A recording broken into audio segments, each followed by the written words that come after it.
And joining us now live is CEO of the San Diego Air and Space Museum, Jim Kidrick.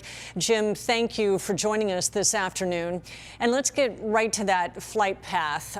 We want to put it up. We can see that the Cessna 340 that we're seeing in the flight path took an immediate turn toward the east and went back east. What do you make of a flight path like this? Well, it did. It appears that perhaps the pilot was experiencing a problem with the airplane. He comes back east because he was definitely heading to his destination of Montgomery Field. And when you see him come back to the right there, he would be most likely making a judgment that Gillespie was a field for him to land at the quickest and the least amount of distance. So he started heading back, and positionally, certainly with the high school and the location where the crash site eventually was, it was certainly much more in the vicinity of Gillespie, not Montgomery. For those of us that don't know these planes like you do, this aircraft has multiple engines. So would engine trouble have to involve both engines? It would not have to. It could, certainly, but the loss of one engine would indicate to the pilot that he's got to put it on the ground.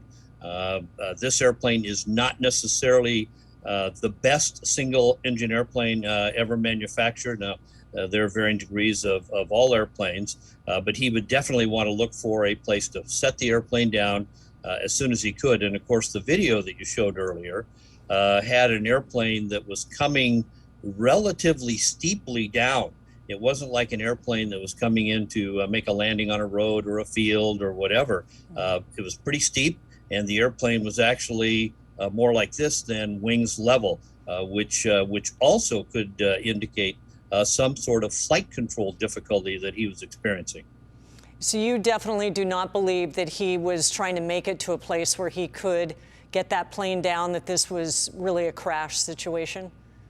Well, I think initially the turn back would indicate that he was trying to get to Gillespie. But there's an old philosophy: aviate, navigate, communicate. So he's trying to fly that airplane, and the airplane could easily become more trouble as he continued on, not by his choice, of course. It was just getting worse, and that's what we don't know. So once again, the video shows an airplane that comes down, pretty abruptly out of the sky, and he actually hits probably somewhere in the 50 to 60 degrees nose down position, which is a pretty steep crash. And of course, these details are all coming in. We don't have confirmation, but the plane is registered to an aviation LLC, and we understand that it's a business aircraft. So who does that indicate to you may be piloting that plane? Well, it could certainly be somebody from the business, but it also could be a rental. It could be an airplane that the business leases out or rents as part of their business. Hard to tell. And we'll know more certainly as the investigation goes on, because, once again, as we discuss at all airplane crashes, everyone wants to discover the reason for the crash to hopefully prevent others in the future. And do you have any early indications what you think may have gone wrong? I would tell you it's some sort of an engine problem and or flight controls, simply because of how it came out of the it appears, of course, in the video coming out of the clouds, he may have been in visual flight conditions, at that time, but he was pretty steep, which also could indicate that this is not unusual, that there could have been some incapacitation in the cockpit with the pilot himself. We will see as this investigation unfolds. Thank you, Jim Kidrick, CEO of the Air and Space Museum. We always appreciate your time. Thanks, Kimberly.